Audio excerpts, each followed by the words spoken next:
Mlčanie. 120 sekúnd s Tiborom Eliotom Rostasom.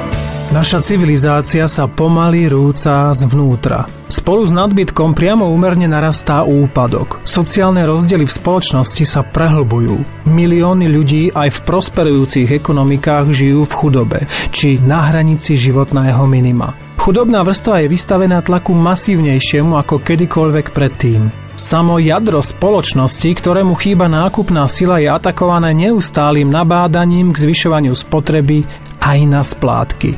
Život sme si v istých momentoch privykli vnímať v medziach závidieť a byť terčom závisti.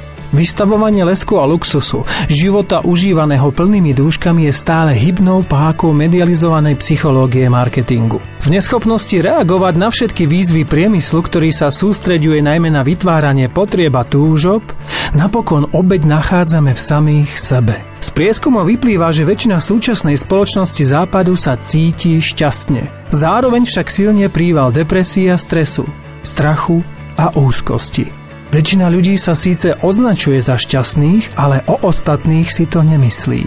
Od roku 1975 sa zdvojnásobil hrubý domáci produkt, ale počet nezamestnaných vzrástol na štvornásobok.